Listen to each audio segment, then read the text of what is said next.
Hello and welcome to another Sprues and Brews unboxing video, and in today's video we're going to be checking out this. It is the Warcry Crypt of Blood. It's it's a starter set. So we've not had a Warcry starter set like this before. They tend to be in big boxes with lots of scenery, 2 full Warcry warbands. What we have here instead is 2 slightly smaller warbands, 2 previous Underworld warbands, a little bit of scenery on a Warcry sized board. Ideal for if you want to get into Warcry. So we've not opened this yet, so we're going to check out the contents in a moment, and we're also going to have some close-ups of the box as well. But I'm really excited for this because I really like Warcry, and I've not managed to pick up one of the big boxes yet, so I'm excited to get my hands on this. And what I also like as well is the scenery is all kind of matches the Gardens of More stuff that we've previously had, you know, the crypts and stuff. So yeah, I think that's enough of an introduction. So let's get this open and unboxed and see what the contents are like. So as promised, we're going to take a closer look at the box. Nice little artwork there showing the 2 main characters from the warband that's included. If we flip this over, we've got a preview of the contents of the box. You've got both the warbands there, and you've got the scenery. So as I said in the intro, a bit similar to the garden, well, very the same as the Gardens of More kind of scenery set, the same walls and sort of these railings, but you have got a couple of new pieces, including this centerpiece, which I believe is the Mortarch, whose name's Neferata. That's it. That's what that's modelled after. So that's really cool, and you've got a new bit of scatter terrain here as well. So you've got Xandire's Truthseekers and the Crimson Court. Obviously, the Truthseekers seem to be everywhere, but the Crimson Court's a nice addition. And then you've, of course, got all your learn to play games of Warcry in there as well. So that is the box. So if we pop that to one side, here are its contents. We're going to go through this step by step. First of all, though, if we take these out, your Warcry main sort of gaming pieces come in this nicely sealed sort of bag, which is a lot better than that shrink wrap that they put around them that you have to get something sharp to release. You can actually probably reuse that. Just move those to one side for now. So the first thing I want to note is I expected the board to be cardboard, but it's not actually. It's paper. That's fine though. It's quite high quality. You've got snow on that side, or you've got a more traditional kind of dark, gloomy graveyard on the back. And I believe it's a full-size Warcry board as well. So you can use this for your bigger games. Because as I mentioned, the warbands you get in this one are slightly smaller than your traditional Warcry warbands. Got the assembly instructions for the Crypt of Blood. So how to assemble all your warbands. As with all Underworlds, they're really straightforward to put together. All your vampires there, all your Stormcast Eternals. And then it looks as though your scenery needs a little bit of assembly as well, but nothing too taxing there. Really, really straightforward. So that's cool. You've got some gaming tokens, which are always handy when you're playing your games. So you've got a full sheet of them, which is very, very cool, including a classic ruler there as well. Some wound markers and such. So that's very cool. So then we have the Crypt of Blood book. So this is a nice glossy rule book, which I'm going to assume is going to go through all our basic rules. So we've got the contents here, introducing you to the warbands, different battle plans, and all your actions and things like that. So let's take a very quick look through this book. Welcome to Warcry. What's good about Warcry is it's like really quick to play. You don't need to paint up too many miniatures. For me, it means I get to paint loads of different warbands that, you know, I might not necessarily take into a full army, but scratches those itches, you know. For example, in this box, maybe you don't fancy building a Soulblight army, but you really fancy painting some zombies, some vampires, and this is the box for you. So it's talking about the Age of Sigmar. Goes into detail about your different members of your warband, which is very cool.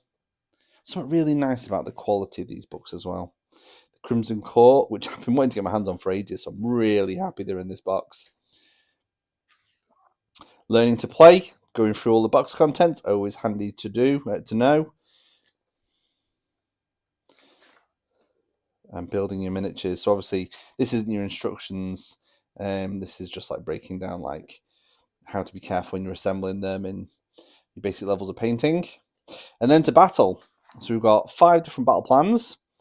And it looks like it introduces you slowly by starting with just 1 miniature, sort of learning the basics of the game.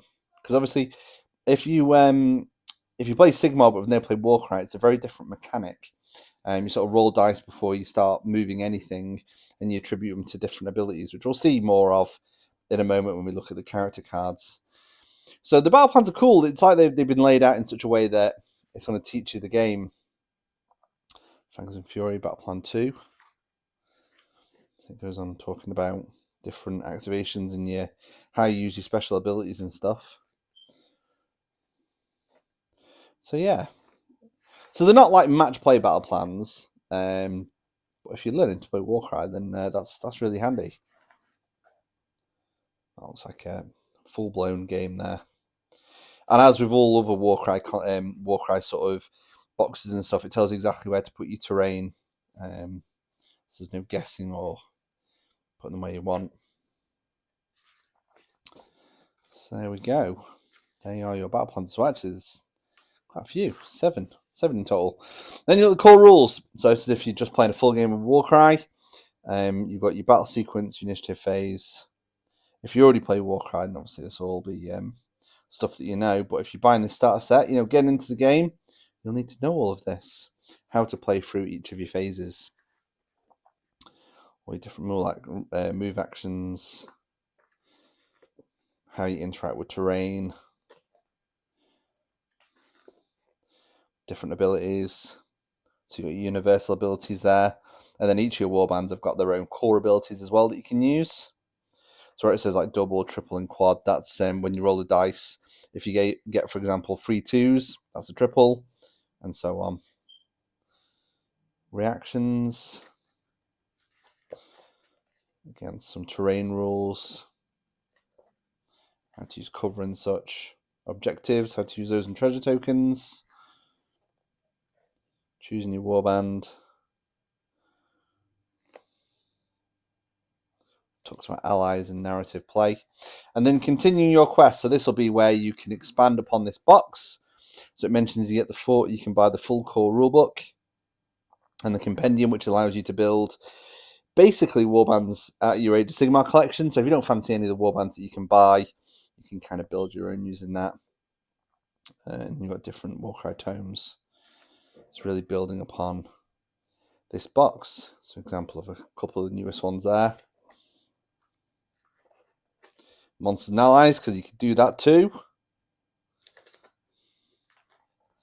Collecting for display, the different tools. And building a battlefield, talking about different pieces of terrain. So it's really handy if it really takes you back to the basics. If you've never played Warcry, maybe you've never played Age of Sigmar, then this book covers everything, even down to assembling your miniatures, expanding upon from this box. So you can't really go wrong. A very in-depth starter book, which sounds like sort of silly to point out, but I remember when Underworlds first came out, the starter sort of booklet for that wasn't really that clear. It wasn't the greatest. So Games Workshop have really improved upon that. Sorry for hitting the camera there. Well, then check these out. So these are your character cards. So instead of like in Sigmar, you get these little cards, and these tell you your health, so 26 wounds, your movement, and then your abilities, and you sort of these have different meanings. I can't remember at the moment, but these mean different things on your cards, which we'll have a look at in a moment. So you've got one for every character, and you've got your Stormcast there as well, and also how many points they cost and their allegiance as well. So you've got Stormcast and you've got Crimson Court. So they're really handy to have. And then you also get these. So every warband gets these cards. So these tell you your unique reaction. But then more importantly, on the reverse, these tell you what all your doubles and quads and stuff do. So if you roll at the beginning of your activation, you get a couple of doubles, you can use these abilities. Maybe you're lucky and you get a triple, you can do this. And your Stormcast have got similar, but obviously more Stormcasty, which is very cool. And that's what makes this game really unique. And these line up as well to what's on your cards as well. So yeah, it's a really fun game if you've never played it before. What else we've got in the box? We've got a small poster, a little barcode on the bottom, which kind of ruins the look of. Oh, it doesn't on that side. There you go. If you want to frame that, you can do.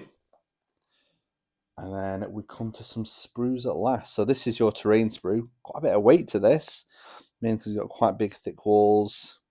Your sarcophagus here. That's a really detailed top hat sarcophagus. That's how you say it, isn't it? Pretty sure it is. That's really detailed. It's really nice. And obviously a statue of Neferata. Again, I think that's how you pronounce the name. Apologies if I'm wrong. The Stormcast warband comes on a nice blue sprue. All Underworlds warbands come on uniquely coloured sprues. Their idea behind this for Underworlds was you didn't have to necessarily paint them because they're all a different colour. You can kind of get away with not painting them and knowing whose is whose. And you've got the Crimson Court in a very vibrant red. So just quickly going through these sprues because these are slightly older models, but still hold up today, especially these vampires. And then finally, a starter box wouldn't be a starter box without some dice. So you literally have everything in this box that you will need to play games of Warcry, which is really good because sometimes GW can let themselves down and maybe not include dice or something, so you have to make sure you have some of those. But literally, you've got tokens, you've got the board, you've got the terrain, you've got the warbands, you've got a very comprehensive starter book. You literally have everything you need to play these games of Warcry. It's a shame. I think it's been a while since I've looked at the core rules. If we go back to this, I think there is some sort of Warcry rules missing from here. Some more comprehensive rules. Obviously, most of the stuff's covered in here and all your basic activations. But I still think it's probably worth picking up the core book if you really get into Warcry. Like I said, it's been a while since I've opened mine up, but I'm sure there's stuff in there that isn't in this book, and I'll probably point that out over on the website article, which will be linked in the video description below. But that is the Crypt of Blood unboxed. Really impressed with the contents. Great for first timers. And there's probably a little bit of value in here as well for those who are already into Warcry. So obviously you've got the mat, you've got 2 warbands that you might not have, complete with cards, you've got another set of tokens. So yeah, a great box, and I think it's about time to wrap up this video. So that is the Crypt of Blood unboxing finished. It's quite a nice box. It's going to retail, we think, around the £65 mark, which I think is a little bit expensive. Could have done with being a little bit cheaper with being a starter set, but I still think there's value to be had in here. Yes, the Stormcast warband you can get 10 for a penny, but having the Crimson Court in here is really cool, and the scenery is really nice as well.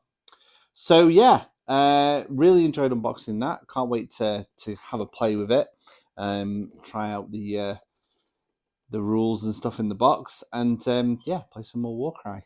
I hope you've enjoyed this video. We'll be back with more content very, very soon.